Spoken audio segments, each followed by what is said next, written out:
मोर दुलरुआ देश के रहवैया हो जोहार। ए बार जब मैहर मन कर बात बर जो भी चिट्ठी आथे, कमेंट आथे, बरन बरन कर सहयोग मिलत हवे। जब उनकर कति नजर दौड़ात रहेन तो कतना लोग मन एक बड़ा खास बात सुरता करिन। माई जीओवी में आर्यन श्री, बेंगलुरु से अनूप राव, नोएडा से देवेश, ठाड़े से सुजीत, ये जम्मो झन कहिन मोदी जी ए धायर मन कर बात कर 75वां कड़ी है, एकर बर राउर के बधाई। मैं हर राउर मन के बहुत बहुत धन्यवाद करत हूँ कि राउर इतना बारीक नज़र से मन कर बात ला अनुकरण करे ही और राउर मन जुड़त हन। ये मोर बर बहुत ही गर्व कर विषय हवे, आनंद कर विषय हवे। मोर कतीले भी राउर मन के धन्यवाद है ही। मन कर बात कर जम्मो श्रोता मन कर आभार व्यक्त करत हूँ, काबर की राउर मन कर बिना ये सफर संभव ही नहीं रही। ऐसन लगत है मानो ये कल कर ही बात हवे, जब हमन जम्मो झन एक साथ मिल के ये वैचारिक यात्रा शुरू करे रहेन। तब 3 अक्टूबर 2014 के विजयादशमी कर पावन पर्व रहिस और संयोग देखी कि आज होलिका दहन हवे। एक दिया से जले दूसर राष्ट्र रोशन हो अमर, ये भावना ले चलते चलते हमन ये रास्ता तय करें। हमन देश कर कोन्हा कोन्हा ले मनसे मन से बात करें और उनकर असाधारण कार्य के बारे में जानें। राउर मन भी अनुभव करे हो, हमर देश के दूर दराज के कोन्हा में भी कतना अभूतपूर्व क्षमता पड़ीस हवे। भारत माँ कर गोद में कैसन कैसन रतन पलत आहें। ये राउर मन में भी एक समाज के प्रति देखे कर, समाज ला जाने कर, समाज कर सामर्थ्य ला पहचाने कर मोर लिए तो एक अद्भुत अनुभव रहीस हवे। ये 75वीं कड़ी कर दौरान कितना कितना विषय मन से गुजरना होइस।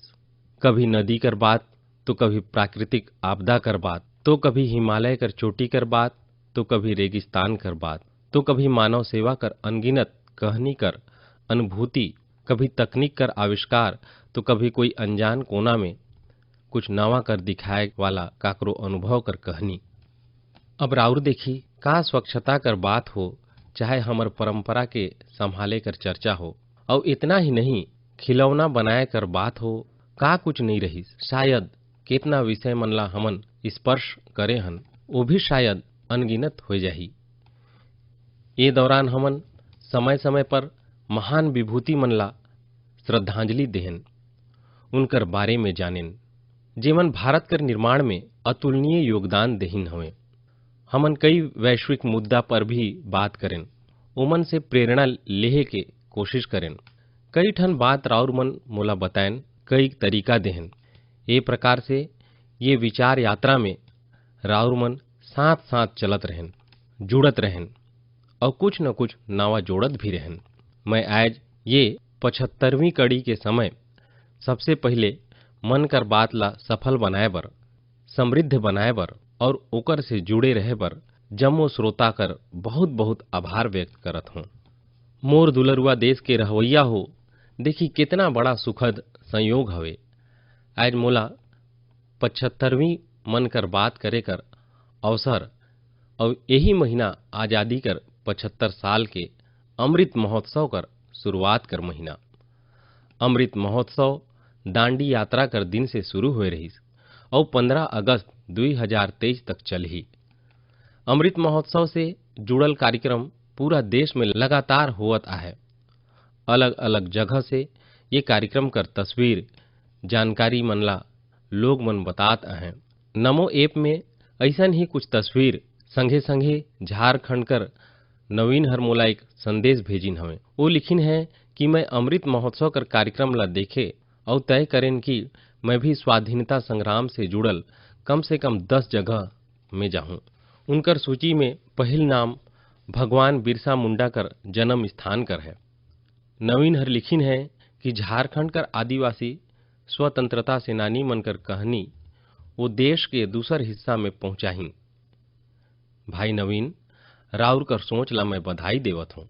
संगी हो, कोई स्वाधीनता सेनानी कर संघर्ष गाथा हो, कोई स्थान कर इतिहास हो, देश कर कोई सांस्कृतिक कहानी हो, अमृत महोत्सव कर दौरान राउर ओला देश कर सामने लाए सकत हन।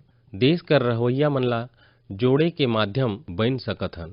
राउर देखिया देखते ही देखत अमृत महोत्सव ऐसन केतना प्रेरणादायी अमृत बिंदु से भर जाही और फिर ऐसन अमृत धारा बही जो हमन ला भारत कर आज़ादी कर 100 बछर तक प्रेरणा देही, देश ला नवा ऊंचाई में ले जाही, कुछ न कुछ करे कर जज्बा पैदा करही। आज़ादी के लड़ाई में हमर सेनानी मन कितना ही कष्ट एकर लिए सहिन, काबर कि वो देश भर त्याग और बलिदान ला अपन कर्तव्य समझिन।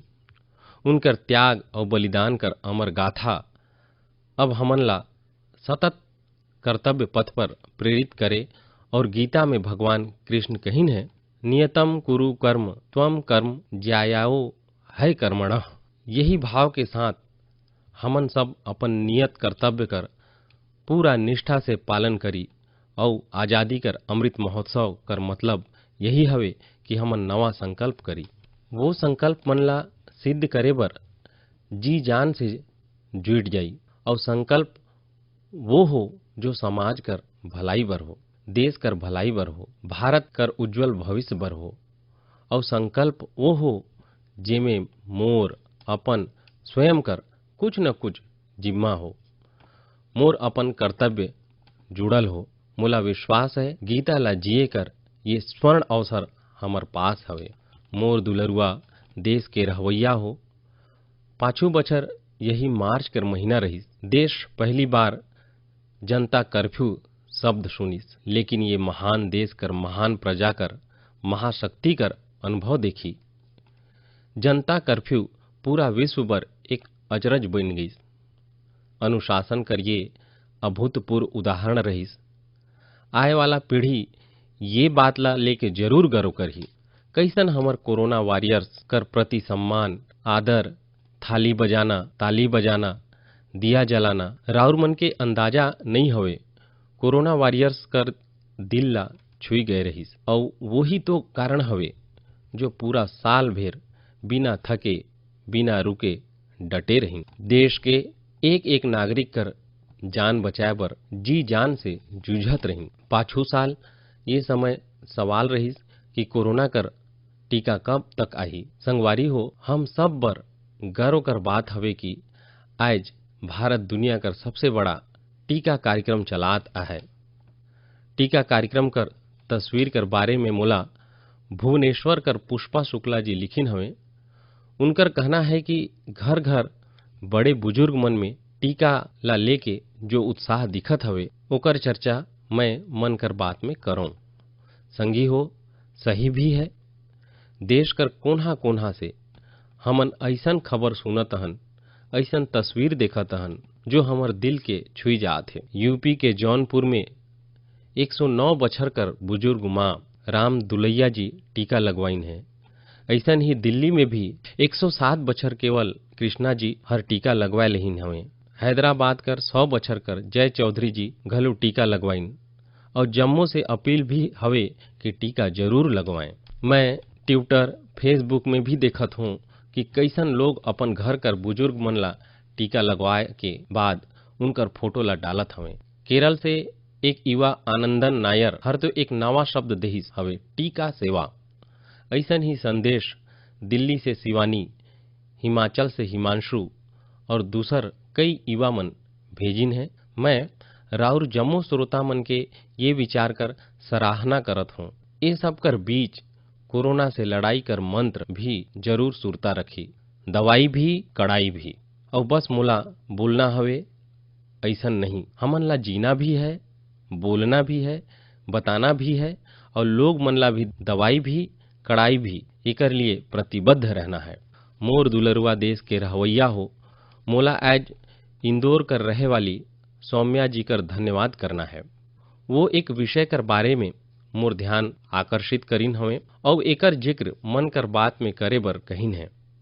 ये विषय हवे भारत कर क्रिकेटर मिताली राज जी कर नवा रिकॉर्ड। मिताली जी हाल ही में अंतर्राष्ट्रीय क्रिकेट में 10,000 रन बनाने वाली पहली खिलाड़ी बनिन हवे। उनकर ये उपलब्धि पर बहुत बहुत बधाई। एक दिवसीय अंतर्राष्ट्रीय में 7,000 रन बनाने वाली भी वो अकेली अंतर्राष्ट्रीय महिला खिलाड़ी हैं। महिला क्रिकेट कर क्षेत्र में उनकर योगदान बहुत शानदार हवे। 2 दशक से ज्यादा कर जीवन में मिताली राज जी हर हजारों लाखों मन ला प्रेरित करीन है। उनकर कठोर परिश्रम और सफलता कर कहानी न ही सिर्फ महिला क्रिकेटर बल्कि पुरुष क्रिकेटर के लिए भी एक प्रेरणा देहे वाला है। संगवारी हो, ये दिलचस्प हवे, यही मार्च महीना में महिला दिवस उत्सव मनात रहें तब कतना महिला खिलाड़ी मन पदक और अपन नाम दर्ज कराइन। दिल्ली में आयोजित शूटिंग में ISSF वर्ल्ड कप में भारत शीर्ष स्थान में रही। स्वर्ण पदक कर संख्या कर मामले में भी भारत हर बाजी मारिस। ये भारत के महिला और पुरुष निशानेबाज कर शानदार प्रदर्शन कर चलते ही संभव हो पाइस। यही बीच PV सिंधु जी BW ओपन सुपर 300 टूर्नामेंट में रजत पदक जीतिन। आज शिक्षा ले लेके उद्योग धंधा तक, सशस्त्र सेना ले लेके विज्ञान और तकनीकी तक हर जगह देश कर बेटी मन अपन अलग पहचान बनात हैं। मोला विशेष खुशी ये बात से हवे कि बेटी मन खेल में अपन एक नवा मुकाम बनात हवे। मन पसंद रुचि अनुरूप खेल ला एक पसंद बनाए के उभारत हवे। मोर दुलरुआ देश के रहवैया हो, कुछ समय पहले हुई भारतीय समुद्रीय सम्मेलन याद हवे ना? ये सम्मेलन में मैं का कहे रहन, का राउर मन ला सुरता आहे? स्वाभाविक है, इतना कार्यक्रम हुवत रथे, इतना बात हुवत रथे, हर बात कहाँ ले सुरता रही और उतना ध्यान भी कहाँ जायल, स्वाभाविक हवे। लेकिन मोला अच्छा लागिस, मोर एक आग्रह से गुरु प्रसाद जी बहुत दिलचस्पी लेके आगे बढ़ाइन है। मैं ये सम्मेलन में देश के लाइट हाउस कॉम्प्लेक्स के आसपास पर्यटक सुविधा विकसित करे कर बारे में बात करे रहन। गुरु प्रसाद जी तमिलनाडु के 2 light house, Chennai light house और महाबलीपुरम लाइट हाउस 2019 कर अपन यात्रा कर अनुभव ला साझा करीना है। वो बहुत ही रोचक तथ्य ला शेयर करीन हवे जो मन कर बात सुने वाला के भी हैरान कर दही। जैसे चेन्नई लाइट हाउस दुनिया के वो चुनिंदा लाइट हाउस में से एक हवे जेमे लिफ्ट मौजूद है। यही नहीं, भारत कर ये एकलौता लाइट हाउस है जो शहर कर सीमा के अंदर में स्थित है। इनमें बिजली पर सौर पैनल भी लागिस है। गुरु प्रसाद जी लाइट हाउस के विरासत संग्रहालय कर बारे में भी बात करीन जो नौ संचालन के इतिहास ला सामने लाथे। संग्रहालय में तेल से जले वाला बड़ा बड़ा बत्ती, मिट्टी तेल कर दिया, भूतल प्रकाश और पुराना समय में प्रयोग होए वाला बिजली कर प्रकाश ला प्रदर्शित करल गई हवे। भारत के सबसे पुराना light house Mahabalipuram light house कर बारे में भी गुरु प्रसाद जी विस्तार से लिखिन है। उनकर कहना है कि ये लाइट हाउस के बगल में सैकड़ों बछर पहले पल्लव राजा महेंद्र बर्मन प्रथम द्वारा बनाल उल्कनेश्वर मंदिर है। संगवारी हो, मन कर बात कर दौरान मैहर पर्यटन कर अलग अलग पहलू पर अनेक बार बात करे हों, लेकिन ये लाइट हाउस पर्यटन कर हिसाब से अनोखा हवे। अपन भव्य संरचना कर कारण लाइट हाउस हमेशा से लोग मन कर आकर्षण कर केंद्र हवे। पर्यटन ला बढ़ावा देहे पर भारत में भी 71 लाइट हाउस परिचय करल गई। ये सभी लाइट हाउस में उनकर क्षमता के मुताबिक संग्रहालय, रंगभूमि, खुला रंगमंच, कहवा खाना, बाल उद्यान, पर्यावरण हितैषी मड़ई और भू दृश्य निर्माण तैयार करल जाही। वैसे लाइट हाउस के बात चलत है तो मैं एक अनोखा लाइट हाउस कर बारे में राउर मन के बताना चाहूँ। ये लाइट हाउस गुजरात के सुरेंद्र नगर जिले में झिंझुवाड़ा नाम के एक स्थान में हवे। जानत हवा ये लाइट हाउस काबर खास हवे? खास एकर बर जहाँ ये लाइट हाउस हवे वहाँ से अब समुद्र तट 100 किलोमीटर से भी अधिक दूर है। राउर मन के ये गांव में ऐसन पत्थर भी मिल जाही जो ये बताथे कि यहाँ भी एक बंदरगाह रहीस होही। यानी एकर मतलब ये है कि पहले समुद्र तट झिंझुवाड़ा तक रहीस। समुंदर कर घटना बढ़ना, पीछे हो जाना, इतना दूर चले जाना, ये भी ओकर एक स्वरूप हवे। यही महीना जापान में आइस विकराल सुनामी के 10 बछर होत हवे। ये सुनामी में 1000 लोग मनकर जान चले गई। ऐसन एक सुनामी भारत में 2004 में आए रही। सुनामी के दौरान हमन अपन लाइट हाउस में काम करे वाला हमर 14 कर्मचारी ला खोए देहन।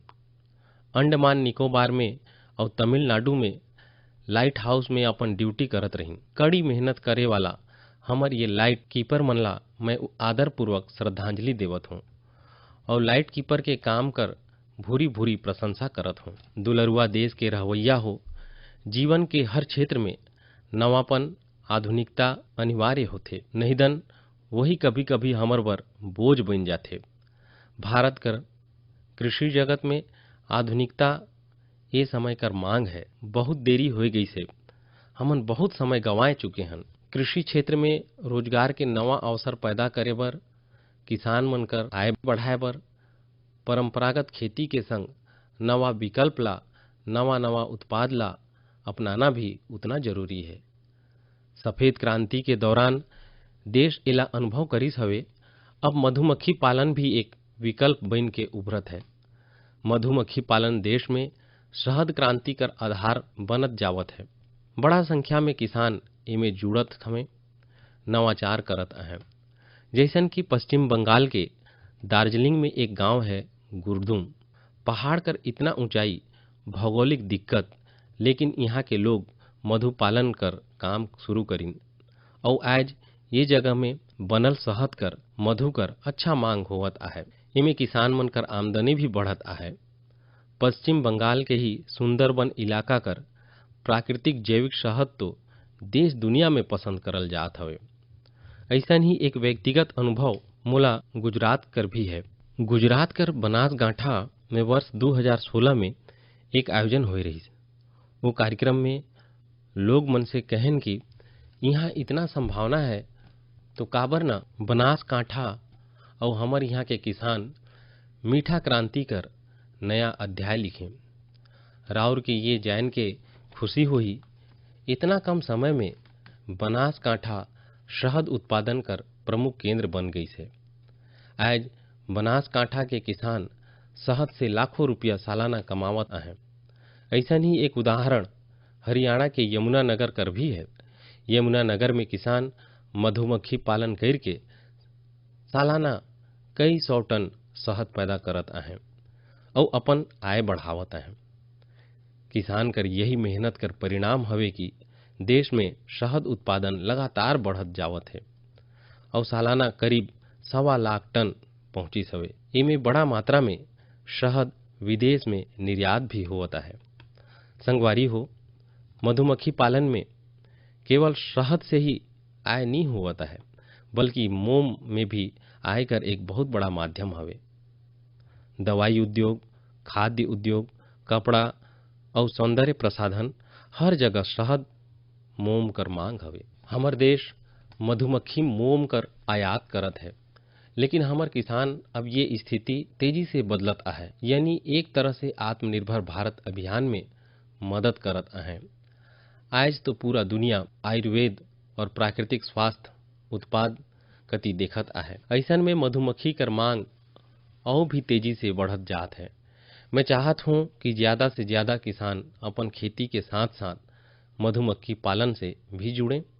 ये किसान मनकर आय भी बढ़ाही और उनकर जीवन में मिठास भी खोली।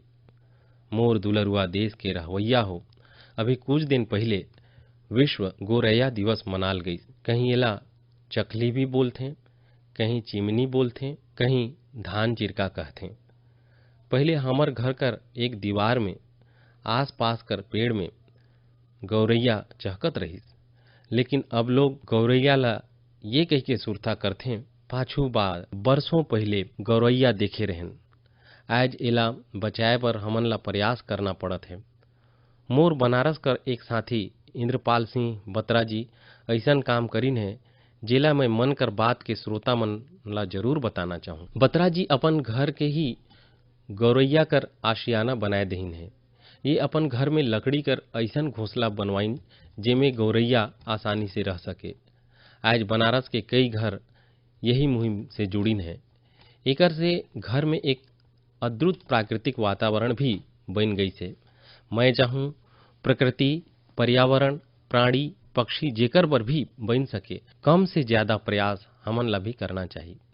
जैसे एक साथी हैं विजय कुमार काबी जी। विजय जी ओडिशा के केंद्रपाड़ा के रहे वाला हैं। केंद्रपाड़ा समुंदर कर किनारे है। एकर पर ये जिला के कई गांव ऐसन है जेमे समुंदर कर ऊंची लहर और चक्रवात कर खतरा रहते। एकर से कई बार बहुत नुकसान भी होते। विजय जी महसूस करीन कि अगर ये प्राकृतिक तबाही के कोई रोक सकत है, वो प्रकृति ही रोक सकत है। फिर का रही? विजय जी बड़ा कोट गांव से अपन मिशन शुरू करीन। 12 साल संगवारी हो 12 साल मेहनत करके गांव के बाहर समुंदर कती 25 एकड़ में आम्रकुंज जंगल खड़ा कर दीन। आज ये जंगल ये गांव कर सुरक्षा करत है। ऐसन ही काम उड़ीसा के ही पारादीप जिला में एक इंजीनियर अमरेश सामंत जी करीन है। अमरेश जी छोटे छोटे जंगल लगाइन है, जेकर से आज कई गांव कर बचाव होवता है। संगवारी हो ए तरह के काम में अगर हमन समाज ला साथ जोड़ लई तो बड़े परिणाम आही। जैसन तमिलनाडु के कोयम्बटूर में बस कंडक्टर कर काम करे वाला मरीमथु योगनाथन जी हैं। योगनाथन जी अपन बस के यात्री मन के टिकट देते तो साथ में एक पौधा भी मुफ्त में देते। ये तरह से योगनाथन जी न जाने कितना ही पेड़ लगवा चुकिन हैं। योगनाथन जी अपन वेतन कर काफी हिस्सा यही काम में खर्च करता है। अब इला सुने के बाद ऐसा कौन नागरिक होही जो मरीमथु योगनाथन जी कर काम कर प्रशंसा न करे। मैं हृदय से उनकर ये प्रयास कर बहुत बधाई देवत हूँ, उनकर ये प्रेरक कार्य बर। मोर दुलरुआ देश के रहवैया हो, वेस्ट से हेल्थ यानी कचरा से कंचन बनाए कर बारे में हमन सब देखे भी हन, सुने भी हन और हमन भी सब झनला बतात रहथन। कुछ ए प्रकार से वेस्ट से वैल्यू में बदले कर काम भी करत जात हवे। ऐसन ही एक उदाहरण केरल के कोची के सेंट तेरेसा कॉलेज कर है। मोला सुरता है कि 2017 में मैं ये कॉलेज कर कैंपस में एक पुस्तक पढ़ो आधारित कार्यक्रम में शामिल हुए गए रहन। ये कॉलेज कर विद्यार्थी दोबारा इस्तेमाल करे वाला खिलौना बनात रही, वो भी बहुत रचनात्मक तरीके से। ये विद्यार्थी मन पुराना कपड़ा, फेंकल गई लकड़ी कर टुकड़ा, बैग और संदूक कर इस्तेमाल खिलौना बनाए में करत है। कोई विद्यार्थी कूट प्रश्न बनावत है तो कोई कार और ट्रेन बनावत है। यहाँ ये बात कर विशेष ध्यान देहल जात हवे कि खिलौना सुरक्षित के साथ साथ बाल मित्र भी हो। और इला पूरा प्रयास कर अच्छा बात ये भी हवे कि ये खिलौना आंगनबाड़ी बच्चा मन ला खेले पर देहल जावत हवे। आज जब भारत खिलौना कर निर्माण में काफी आगे बढ़ गई से तो वेस्ट से वैल्यू के ये अभिनव प्रयोग बहुत मायने रखते। आंध्र प्रदेश के विजयवाड़ा में एक प्रोफेसर श्रीनिवास पदकांडला जी हैं। वो बहुत ही रोचक कार्य करत हैं। वो ऑटोमोबाइल मेटल स्क्रैप से स्कल्पचर्स बनाइन हवे। उनकर द्वारा बनाल गई ये विशाल स्कल्पचर्स सार्वजनिक पार्क में लगाल गई है और लोग ओके बहुत उत्साह से देखते हैं। इलेक्ट्रॉनिक और ऑटोमोबाइल वेस्ट कर रिसाइकलिंग कर यह एक अभिनव प्रयोग है। मैं एक बार फिर कोची और विजयवाड़ा इनका प्रयास कर सराहना करत हूँ और उम्मीद करत हूँ कि और लोग मन भी ऐसा प्रयास में आगे आही। मोर दुलरुआ देश के रहवैया हो, भारत के लोग दुनिया के कोनो कोना में जाते तो गर्व से कहते हैं कि वो भारतीय हैं। हमन अपन योग, आयुर्वेद, दर्शन न जाने का कुछ नहीं है हमारे पास, जेकर पर हम गर्व कर बात करथन। साथ ही अपन स्थानीय भाषा, बोली, पहचान, पहनावा, खान पान ओकर भी गर्व करथन। हमन ला नवा तो पाना है और वही ले जीवन होथे, लेकिन संगे संगे पुरातन गंवाना भी नहीं है। हमन बहुत परिश्रम कर साथ अपन आसपास मौजूद अथाह सांस्कृतिक धरोहर कर संवर्धन करना हवे, नई पीढ़ी तक पहुंचाना हवे। यही काम आज असम के रहे वाला सिकारी टिस्सो बहुत ही लगन के साथ करत हैं। कार्बी अंगलोंग जिला के सिकारी टिस्सो जी पिछले 20 साल से कार्बी भाषा कर दस्तावेज तैयार करत हैं। कोई जमाना में, कोई युग में कार्बी आदिवासी भाई बहन कर भाषा कार्बी आज मुख्य धारा से गायब होवत जात है। श्रीमान सिकारी टिस्सो जी ये तय करे रहिन कि अपन ये पहचान लाओ बचाही और आज उनकर प्रयास से कार्बी भाषा के काफी जानकारी दस्तावेज बन गई हवे। उनकर प्रयास के लिए कई जगह प्रशंसा भी मिली है। और पुरस्कार भी मिली से। मन के बात के द्वारा श्रीमान शिकारी टिस्सो जी के मैं तो बधाई देवत ही हूँ, लेकिन देश के कई कोनहा में ये प्रकार से कई साधक होही जो एक काम ला लेके खपत रहथे। मैं उमन सबला बधाई देवत हूँ। मोर दुलरुआ देश के रहोइया हो, कोई भी नवा शुरुआत यानी नवाचार हमेशा बहुत खास होथे। न्यू बिगनिंग कर मतलब नवा प्रयास, और नवा प्रयास कर अर्थ है नवा ऊर्जा और नवा जोश। यही कारण है कि अलग अलग राज्य और क्षेत्र में विविधता से भरल हमर संस्कृति में कोई भी शुरुआत कर उत्सव के तौर में मनाए कर परंपरा हवे। और यही समय नवा शुरुआत और नवा उत्सव कर आगमन कर हवे। होली भी है तो बसंत कर उत्सव के तौर में ही मनाए कर एक परंपरा हवे। जे समय हमन रंग कर साथ होली मनात रथन, वही समय बसंत भी हमर चारों कती नवा रंग बिखराथे। यही समय फूल कर खिलना शुरू होथे और प्रकृति जीवंत होए उठेल। देश कर अलग अलग क्षेत्र में हालू ही नवा साल भी मनाल जाही, चाहे उगादी हो या पुंथड़ू, गुड़ी पड़वा हो या बिहू, नवरेह हो या पोड़ला, या फिर बोईशाख हो या बैसाखी। पूरा देश उमंग, उत्साह और नई उम्मीद के रंग में सरोबार दिखी। यही समय केरल में भी खूबसूरत तिहार विशु मनाथे। एकर बाद हालू ही चैत्र नवरात्रि कर पावन अवसर भी आथे। चैत्र महीना कर नवा दिन हमर यहाँ रामनवमी कर पर्व होथे। एला भगवान राम कर जन्मोत्सव के साथ ही न्याय और पराक्रम कर एक नवा युग कर शुरुआत के रूप में भी मनाल जाथे। ये दौरान चारों कती धूमधाम के साथ ही भक्ति भाव से भरल माहौल होथे, जो लोग मन के और करीब लाथे, उनकर परिवार और समाज से जोड़थे, आपसी संबंध ला मजबूत करथे। ये तिहार के अवसर में मैं जम्मो देश के रहोइया मन ला शुभकामनाएं देहत हूँ। संगवारी हो, ये दौरान 4 अप्रैल के देश ईस्टर भी मनाही। प्रभु यीशु के पुनः जीवन के उत्सव कर रूप में ईस्टर कर त्योहार मनाल जाथे। प्रतीकात्मक रूप से कही तो ईस्टर जीवन कर नवा शुरुआत से जुड़ल हवे। ईस्टर उम्मीद के पुनर्जीवित होए कर प्रतीक हवे। On this holy and auspicious occasion I greet not only the Christian community in India but also Christian globally. मोर दुलरुआ देश के रहोइया हो, आज मन के बात में हमन अमृत महोत्सव और देश के लिए अपन कर्तव्य कर बात करें। हमन पर्व तिहार कर भी चर्चा करें। यही बीच एक और पर्व आए वाला है जो हमर संवैधानिक अधिकार और कर्तव्य के याद दिलाथे। वो है 14 अप्रैल, डॉक्टर बाबा साहेब अम्बेडकर जी के जन्म जयंती है। ये बार अमृत महोत्सव में तो ये अवसर और भी खास बढ़ गई से। मोला विश्वास है बाबा साहेब के ये जन्म जयंती ला हमन जरूर यादगार बनाबो, अपन कर्तव्य कर संकल्प लेके उनके श्रद्धांजलि देबो। यही विश्वास के साथ राउर जम्मोला पर्व तिहार कर एक बार फिर से शुभकामनाएं। राउर खुश रही, स्वस्थ रही और खूब उल्लास मनाई। यही कामना के संग फिर से याद करत हूँ, दवाई भी कड़ाई भी। बहुत बहुत धन्यवाद।